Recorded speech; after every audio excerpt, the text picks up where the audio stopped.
What's up, you guys, and welcome to another TOnline review. This time I will be reviewing Dragon Ball Z Battle of Gods. Now, Dragon Ball Z Battle of the Gods is a movie that takes place within the Dragon Ball Z show's timeline, but it is told within the time gap towards the end of the show. It is after the Buu saga, but it is before those last few episodes, you know, when all the characters enter the World Martial Arts Tournament.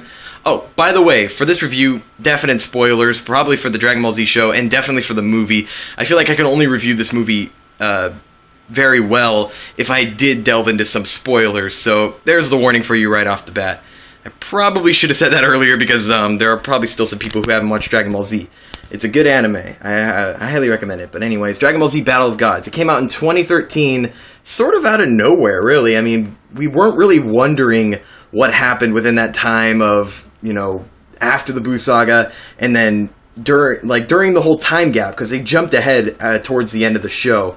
And so this is explaining what happened within that time, and I'm kind of glad they did because this movie is pretty freaking solid. Okay, so the story goes, it starts off, you have this god named Beerus, and he's been sleeping for a long time now, and he gets wakened up by his teacher named Whis. And Whis is saying, you know, you've been sleeping for this long time, like, what do you plan on doing? And Beerus is like, I want to go to this planet, I want to just check things out, you know, and he's going to Earth. And meanwhile on the other world, Goku is training with the Supreme Kai. He wants to be stronger. I mean, you know, Goku. This is before the World Martial Arts Tournament, so I'm assuming he's training for that. Goku's still alive, so this is somewhere, this is like somewhere in the time gap, a little later. But just to clarify what events haven't happened yet, Pam is not born yet. Pam is still in Videl. She's pregnant, so that hasn't happened yet. And Goten and Trunks are still kids. So it's pretty early in the time gap.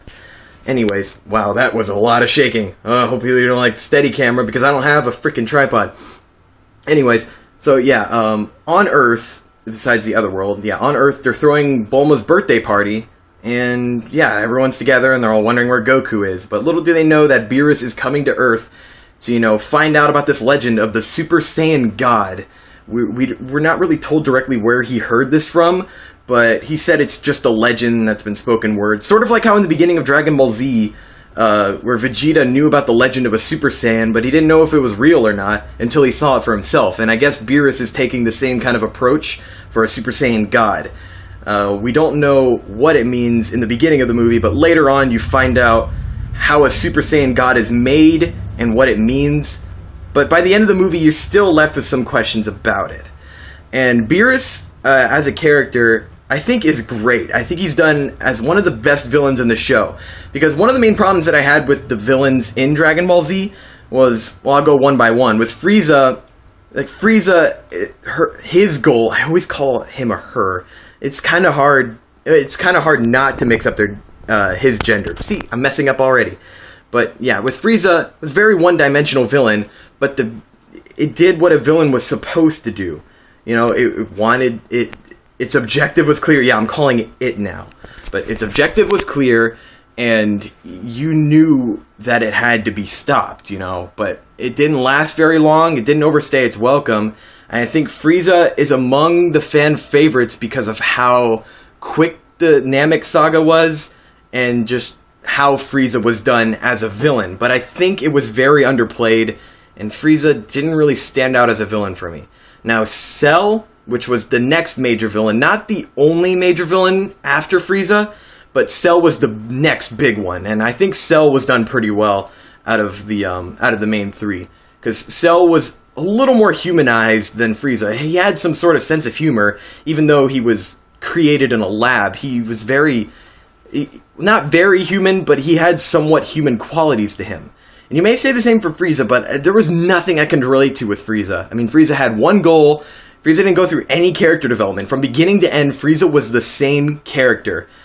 You could say the same for Cell as well, but at least the journey there was a very fun one. I like the Cell saga a lot, and I think Cell's cockiness made him a very enjoyable character to watch.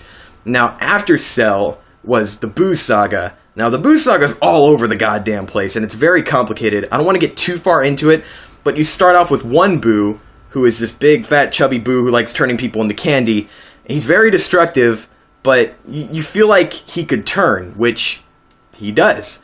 I know I'm not talking about the movie, but I need to talk about these things before I talk about Beerus and why I like Beerus so much. But with Majin Buu, which I call Majin Buu is the big Buu. Like, all the Boos have different names, and I'm going to call him by that so you don't get confused. So Majin Buu ends up befriending Hercule, or Mr. Satan, and yeah, Buu turns to the good side. And even in the movie, Buu is a good guy. So if you were confused by that, if you hadn't watched Dragon Ball Z, but you're watching this movie, Majin Buu is a good guy by the end of Dragon Ball Z. And then there's Super Buu, which was another form of Majin Buu, who was just like this really skinny, muscular version of Buu. Very destructive. He had a sense of humor. He reminded me a lot of Cell, but with a way bigger temper. Like, Cell kept his bravado when he was in his perfect form. With his other forms, he wasn't as cocky, but when he had all that power, he was. Super Buu was cocky, but I don't know what it was about Super Buu. I didn't like it that much. I mean, I'm sure, like, he is one of the favorite villains, Majin Buu in general. But with Super Buu, I didn't really feel for that villain all too much. I don't know what it was about him. But yeah, Super Buu, once he was gone, turned into Kid Buu, which actually didn't have any dialogue. He just made a bunch of sounds like, you know, he was just like, he was ape shit. And he acted like a monkey, ironically, too. He was ape shit. You know, he wanted to just destroy everything. You didn't know what his motives were, but you knew that he had to be stopped. And that was the simplest Buu out of all of them, in my opinion. And the Buu saga went on for way too long, in my opinion, as well. It was a very entertaining saga. It was a good one to end on before, you know, the last few episodes happened after the Buu saga. But overall, I think the villains were the weakest part of Dragon Ball Z. Now, I'm gonna get a lot of hate for that, I know, but I feel like the show really shines with the heroes of the show. I mean, not all of them are home runs, but when they get it right, damn, they get it right. And most notably, the characters that I can name right off the bat are Gohan, Vegeta, or hell, even Krillin. I mean, a lot of people don't like Krillin, but I actually really like Krillin. And yeah, that's about it for that. Now, Beerus, the reason why I think he is the best villain is because he is actually the most humanized. Yeah, he's a god, but he's more human than all of these other things that have come along. Let me explain a bit. When he goes on Earth, his incentive isn't to destroy it right away. He wants to go on there and see how things are and wants to find out who this Super Saiyan God is, because he found out from Whis that Frieza and all these other strong villains were taken out by this one Saiyan named Goku.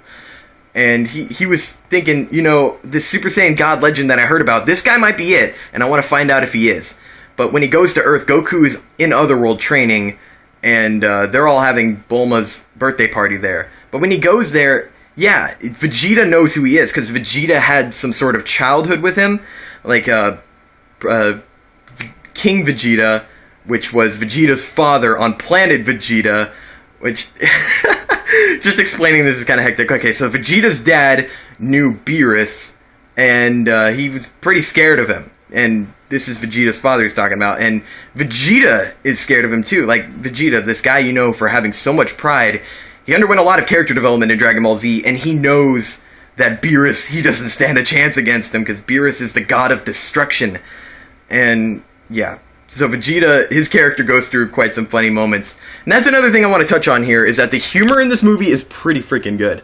Like, it's taken seriously in some parts, but overall, it's a pretty funny movie. I think it's not to be taken seriously that much through it, but it does have some parts that are really, like there are some good fights in it. There's some good dialogue. I think and the animation is so well done too.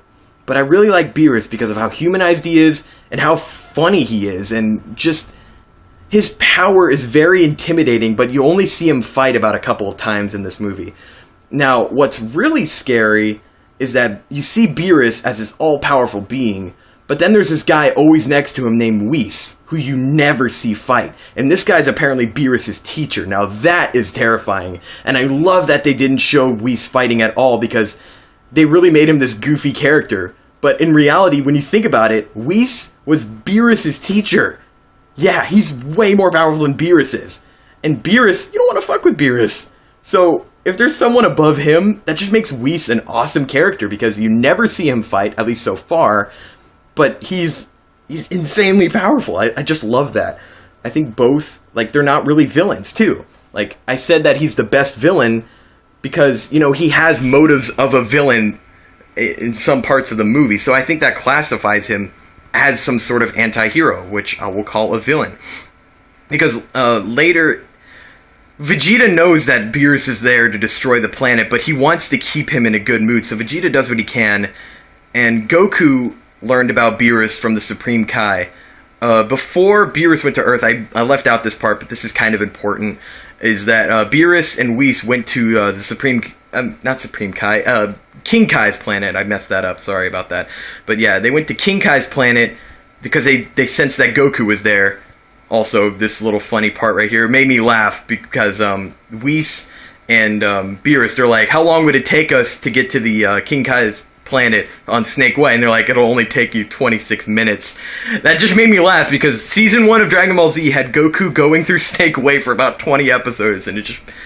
I don't know, I thought it was hilarious because it was seen as a big path, and now they're like, oh, it's a short walk through the park. Anyways, but yeah, the movie itself was really good. I feel like I'm talking on for this way too long, but there's a lot that I had to say about the movie. Generally because before I watched this movie, a lot of my friends are Dragon Ball Z fans, and they didn't really like the movie that much, and most of the complaints that I heard were that it was too, like, they focused on the comedy too much, and there wasn't as much fighting as they wanted it to be. Because when I watched the trailers, yeah, it looked like there was going to be a lot of fighting, but the final product, I think, was actually better than I thought it would be. Because there were a lot of moments with character.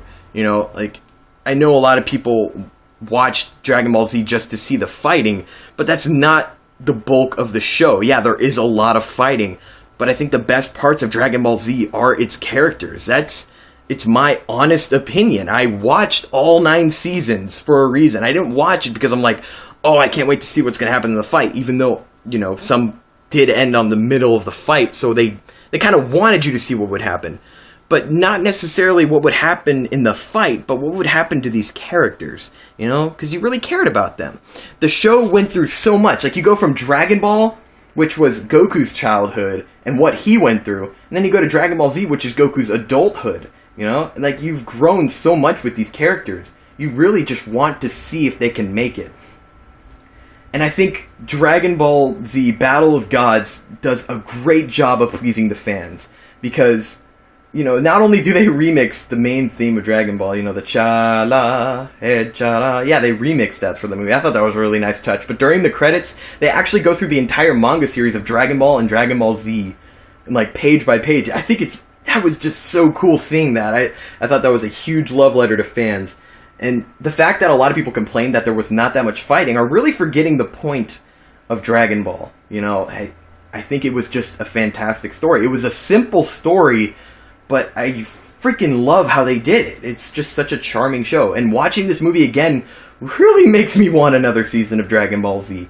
With that animation too, that would just be incredible, because when I was watching Dragon Ball Z and then I saw this movie, I was like, holy crap! It's just mind-blowing seeing the animation so good for Dragon Ball.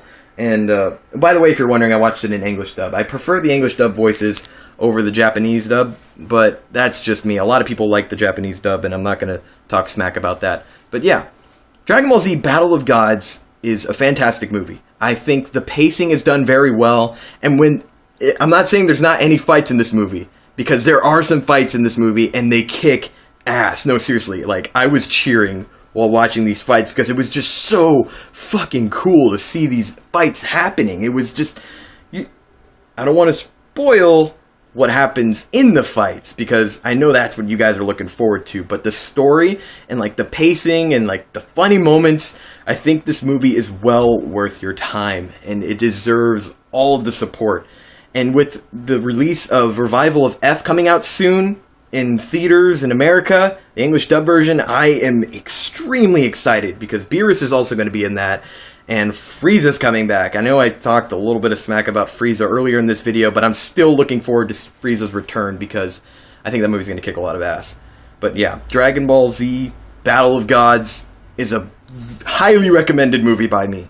Like, I wanted to watch it again after watching it because it was just that good. In fact, I think I'm going to go watch it again right now. So, as I go do that, you guys should watch it for the first time. So, I hope you had a good time on this review. I will see you all in the next review, whenever that will be. Alright, that was a sloppy outro. See you guys next time.